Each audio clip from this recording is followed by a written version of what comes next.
and welcome to the SWBN News Watch, where we report global events from a Christian perspective. I am Chimilachike. Thanks for joining us today. Now let's have a look at the top stories that caught our attention during the week. CBN News has reported that the U.S. Supreme Court has overturned its 1973 landmark Roe v.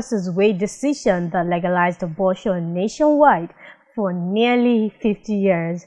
The ruling came in the case of Dobbs v. Jackson Women's Health Organization.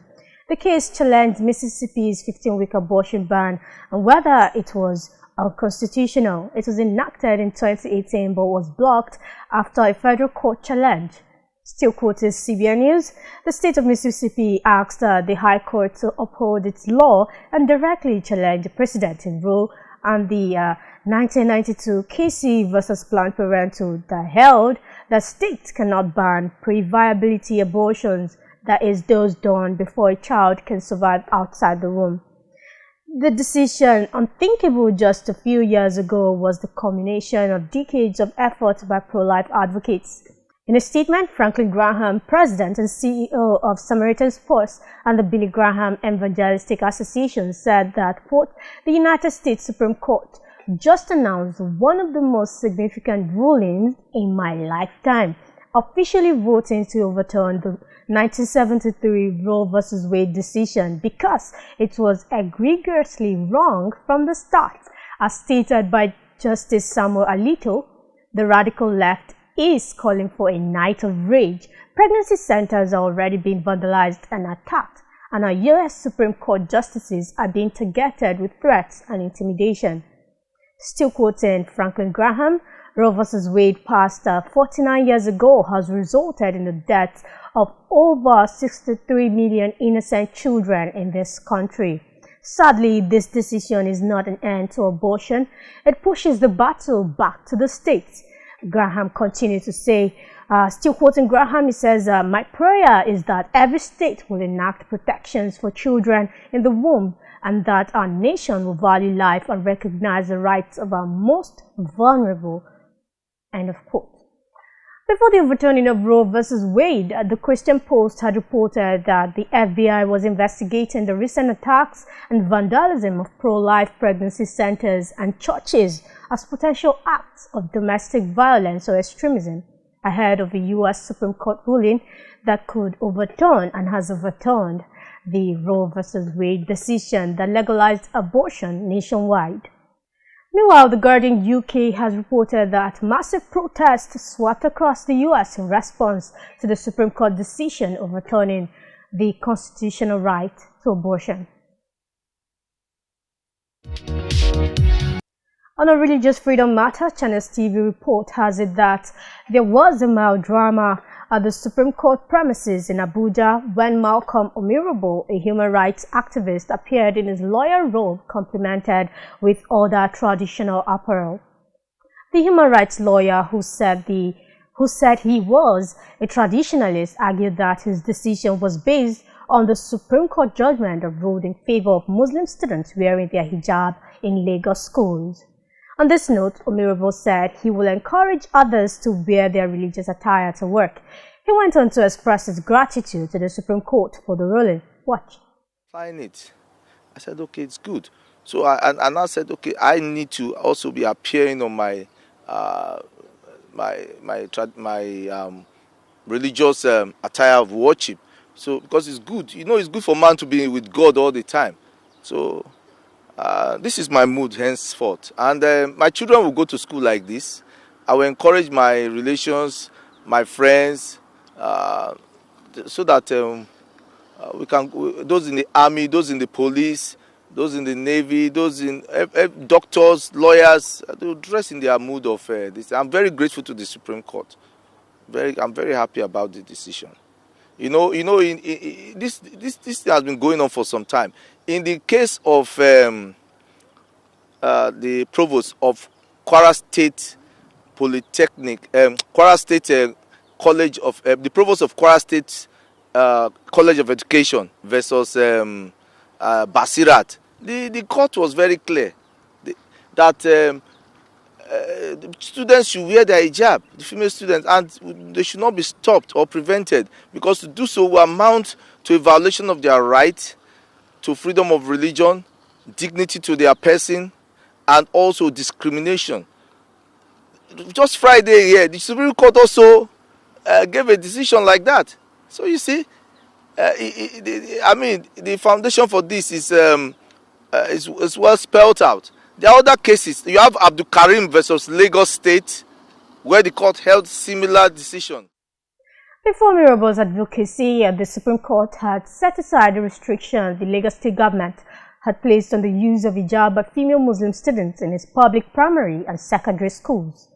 Still quoting Channels TV, in a split decision of a 7-man panel of justices of 5-2, the Apex Court affirmed the earlier decision of the Lagos Division of Court of Appeal, which nullified a High Court judgment that banned female students from wearing hijab with their school uniforms.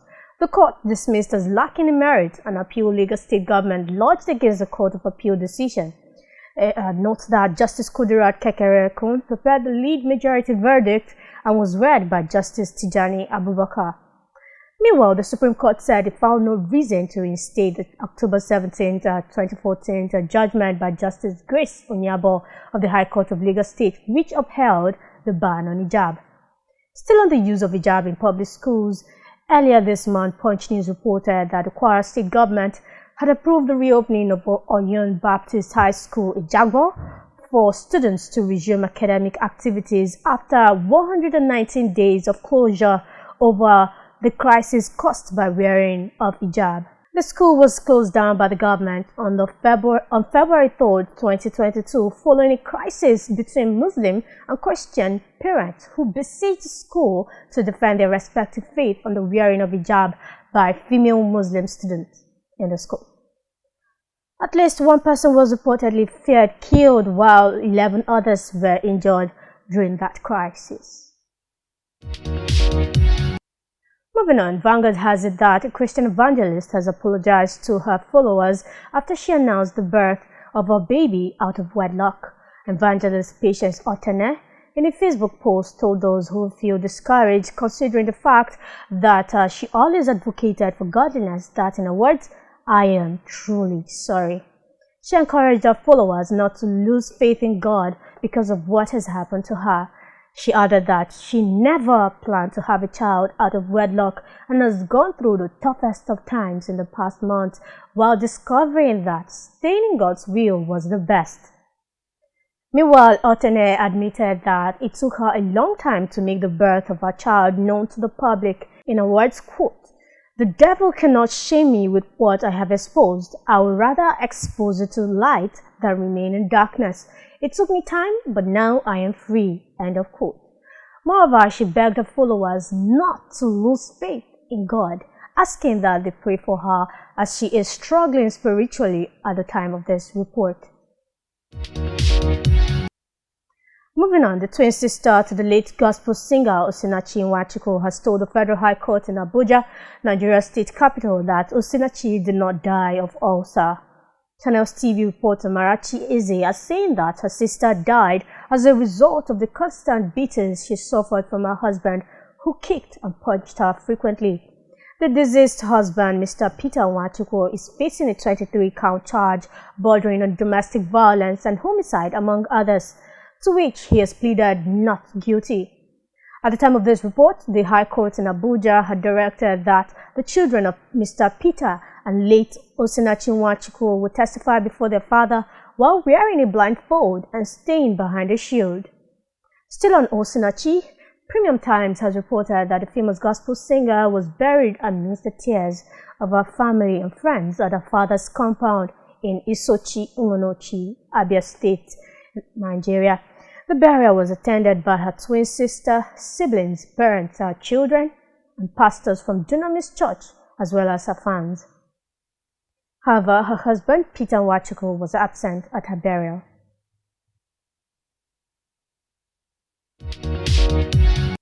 Still in Nigeria, the General Superintendent of the Deeper Christian Life Ministry, Pastor W.F. Kumuyi, has cautioned presidential candidates against single faith tickets. Channels TV, in a news clip, has Kumuyi saying that having a presidential candidate and running mate of the same faith was a difficult and slippery area. Kumuyi urged candidates to look at the heartbeat of the country and the desires of the people before making their decisions. He made these remarks while speaking to journalists after paying a courtesy visit to Governor Abdulrahman Abdulrazak at the Government House in Ilorin, Kwara State capital. He also made some comments about the security situation in Nigeria. Watch. The political officers should look at the heartbeat of the country, and they look at the desires of the people, and they're not there for themselves, they're there for us. And let them ask and make their research. What does the country want? What do the people want?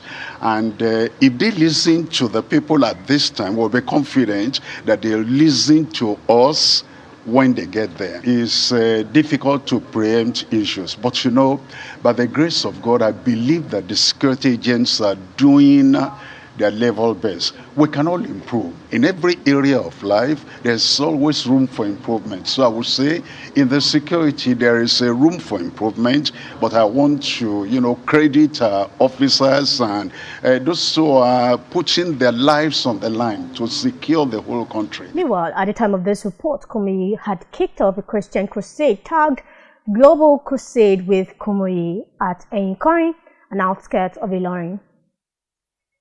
Moreover, he added that his mission to Kwara State was meant to be a blessing to the state and a special supernatural deliverance for everyone through Christ, adding that, quote, "I'll be praying for everyone at the end of every ministration for individual desires, aspirations, and blessings," end of quote. He also said that there will be an empowerment program for all youth across religious divides, as it is meant to redirect the focus of the youth for positive future endeavors. On the other hand, Express Nigeria has it that Governor Abdulrazak praised the Deeper Life Christian Bible Church for its empowerment program, pointing out that it is in line with his administration's youth-focused agenda. Moving on, the cable has reported that the Ondo Command of the Southwest Security Network, codenamed Amotekun, says it arrested some suspects linked to the attack on St. Francis Catholic Church, Owo. Recall that on the 5th of June, gunmen attacked the church in Owo and killed over 40 worshippers. The gunmen were said to have detonated explosives in the church, after which they proceeded to fire shots at the congregation. On the 9th of June, days after the incident, Rauf Aregbesola, Minister of Interior, said the attack was orchestrated by the Islamic State West African province, ISWAP. Still quoting the cable, Kayode Fayemi, Governor of Ekiti State, said the federal government's claim that ISWAP is responsible for the attack is speculative. Moreover, Dituji Adeleye, Ondo commander of Amotekun, said the security network arrested some suspects linked to the attack on the church. He also said weapons and vehicles were recovered in the process of the apprehension. On the international scene, the head of the United Nations has warned that the world is facing a catastrophe because of the growing food shortage around the world. The Associated Press quotes the United Nations Secretary General Antonio Guterres as saying that the war in Ukraine has added to the disruptions caused by climate change, the coronavirus pandemic, and inequality to produce an unprecedented global hunger crisis already affecting hundreds of millions of people. In his words, quote, "There is a real risk that multiple famines will be declared in 2022 and 2023 could be even worse," end of quote. Guterres said this in a video message to officials from dozens of rich and developing countries gathered in Berlin. Meanwhile, Guterres noted that harvests across Asia, Africa, and the Americas will take a hit as farmers around the world struggle to cope with rising fertilizer and energy prices. He's further quoted as saying that this year's food access issues could become next year's global food shortage. No country will be immune to the social and economic repercussions of such a catastrophe. Recall that sometime last year, Professor Francis Bisson during a sermon charged believers far and near to embrace subsistence living as a response to this present darkness. In the message titled Standing on Our Watch, he charged believers to be alert. In his words, quote, "The Lord wants us to learn subsistence living, that is, how to generate our own power, our own produce, our own foods, our own protein, source of water, and to live self-sufficient." He went on to add that with the global conspiracy to teach Antichrist curriculum in schools, as Islam seeks deification, confrontation with the forces of darkness is inevitable. Victory is only possible by our manifestations as sons of God. We must stand on our watch to halt the agenda of the Antichrist. He concluded by saying that when you see a formidable situation arising on the earth, when you know the great power of the Lord, you can face it with courage. End of quote. Alright, that will be all for this edition of the SWBN News Watch. Thank you so much for staying with us. Till we meet next Thursday, 9 p.m. I remain Chimila Chike. Don't forget to like, share, and subscribe. God bless you and goodbye.